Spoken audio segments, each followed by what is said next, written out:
Bienvenidos a la lección número 13. Esta es la conclusión de la lección sobre Filipenses y Colosenses del primer trimestre del año 2026. El título de esta lección es Permanecer en la voluntad divina. Empecemos hablando un poquito de Epafras, Pablo y Colosas. Nos centraremos básicamente en lo que Pablo dice acerca de Epafras, quien fue, recordar un poco acerca de este personaje y el papel que juega en la conclusión de la carta a los colosenses.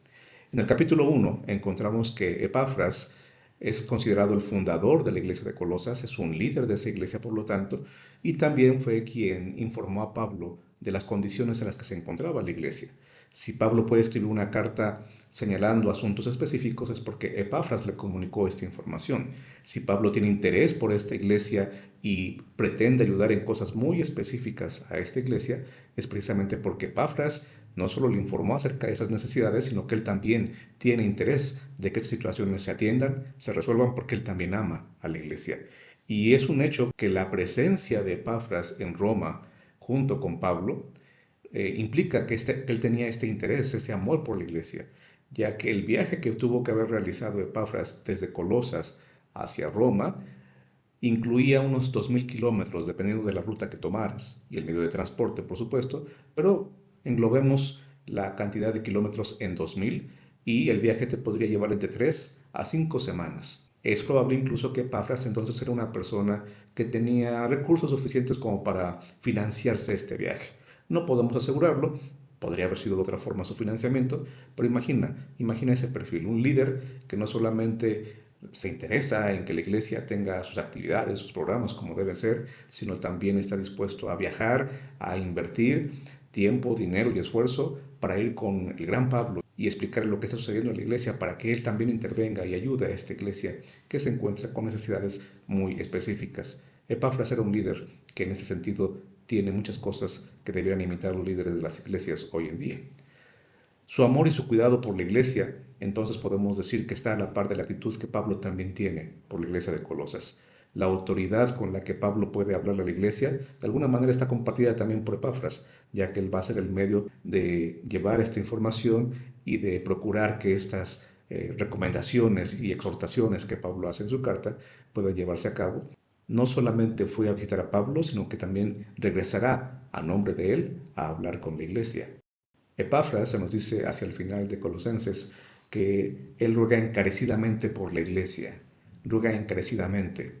Y la palabra que Pablo usa allí para hablar de este ruego, este tipo de ruego, es la misma palabra que se usa para Pablo en Colosenses 1:29, solo que allí se traduce como lucha. Es una palabra muy especial, es una palabra que hoy en día traduciríamos como agonizando. Estaba agonizando por la iglesia. No estoy diciendo que sea exactamente el mismo sentido que hoy le damos a la palabra, pero de ahí viene nuestra palabra en español. Es un ruego definitivamente especial, un ruego definitivamente de corazón, así como Pablo luchaba de corazón, con mucho interés, con mucho amor por esa iglesia. El contenido de la oración de Epafras entonces debe tener cosas importantes y podemos englobar esta oración de Epafras en 4 puntos. Él pide a la iglesia que se mantengan firmes. Yo espero que se mantenga con gente madura, perfecto sería el término que se usa en español, completa, que sea gente que está completa y que también tomen en cuenta la voluntad de Dios. Expliquemos un poco estos 4 conceptos. El segundo concepto, el que habla de la madurez, y el cuarto elemento, el que habla de la voluntad divina, señala nuevamente una conexión entre Epafras y Pablo.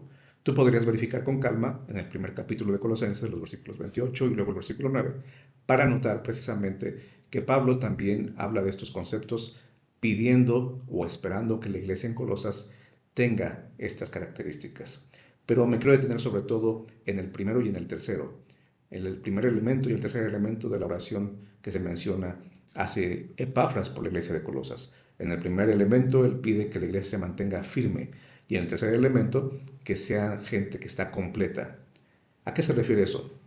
Bueno, en primer lugar, estos son elementos que Pablo no había mencionado en su carta, así que son, digamos, conceptos que le pertenecen de una manera más específica a Epafras. La firmeza de la que Epafras está hablando o por la que ora tiene que ver sobre todo con las enseñanzas falsas, que la iglesia se mantenga firme ante los engaños de los falsos maestros. Recuerda que Colosas aunque no tenemos todos los detalles ni toda la certeza de cuáles eran las herejías y las falsas enseñanzas que se estaban recibiendo en la iglesia o se estaban tratando de introducir en la iglesia, es una iglesia que está batallando contra eso. Así que Epafras dice, manténganse firmes. Pablo, ayúdame a orar para que la iglesia se mantenga firme. Yo haré todo lo que esté de mi parte también para que la iglesia esté firme. Y mientras estoy acá, yo sigo orando por la iglesia para que se mantenga firme. ¿Estás orando porque tu iglesia también se mantenga firme? Porque la iglesia a la que perteneces y a lo mejor la iglesia en la que tú también tienes alguna responsabilidad de liderazgo no caiga en enseñanzas falsas, no practique enseñanzas falsas, no haga caso a falsos maestros. Epafras oraba por eso. Y el tercer elemento que tradujimos aquí como completos se puede entender también de una forma más abarcante. Podríamos traducir este tercer elemento como completamente convencidos. Tener plena certidumbre. ¿Plena certidumbre de qué? Pues de Cristo, del Evangelio. Estar completamente convencidos de lo que han aprendido al hacerse cristianos. Estar completamente convencidos de que vale la pena vivir a la altura de esas creencias e incluso estar dispuestos a pagar el precio de lo que eso significa. No era fácil ser cristiano en el primer siglo. Y aunque hoy en día aparentemente no es tan complicado ser cristianos, es un hecho que la dificultad de ser cristianos también puede darse, aunque por otras razones. Y aunque esas razones no sean violentas, no sean de tipo de amenazas, sí son cuestiones que ponen en duda que realmente estemos convencidos o demostremos que estamos convencidos del Evangelio, de lo que eso significa y debería representar en nuestra vida. Así que con estos términos, Pablo señala la continua intercesión y misión de Epafras en favor de Colosas.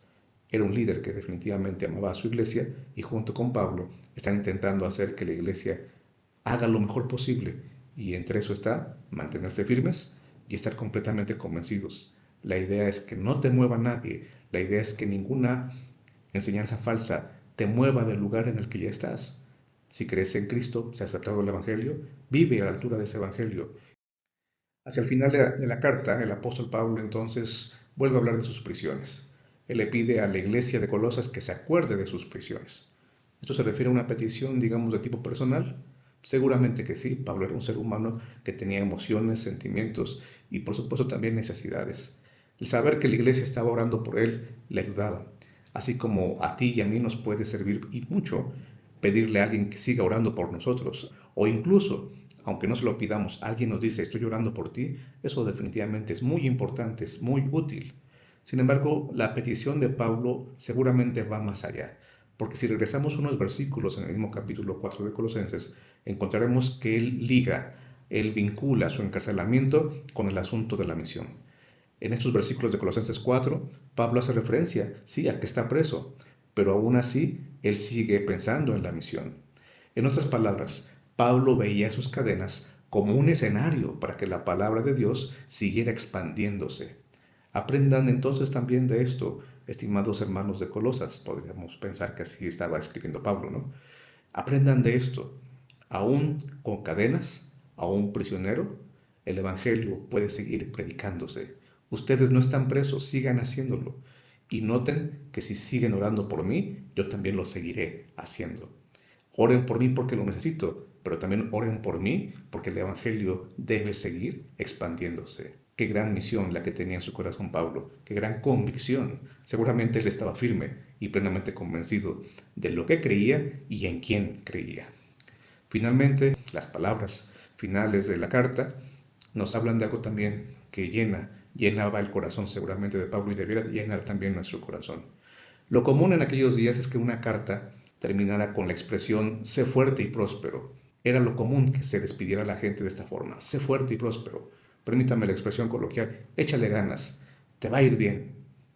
Sin embargo, Pablo no creía que esa fuera la mejor forma de despedirse de la iglesia de Colosas. Él también modifica esta parte de lo que era la costumbre en las cartas de sus días para decir lo siguiente, que la gracia de Jesús esté con ustedes, la gracia del Señor.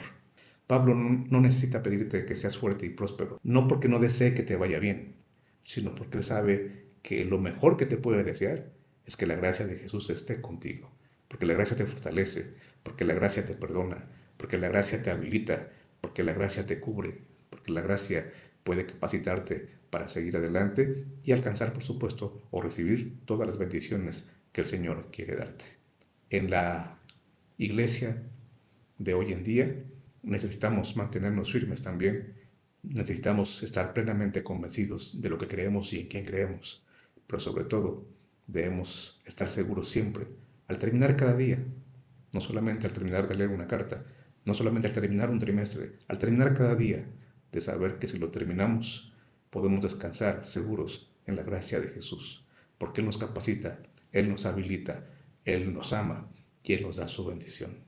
Deseo para ti la gracia del Señor Jesucristo en tu vida, que ella te motive, que ella te llene y te permita ver incluso en las situaciones de prisión, en las situaciones adversas, un momento, un escenario para que la palabra de Dios siga creciendo en ti y siga también expandiéndose. Dios te bendiga.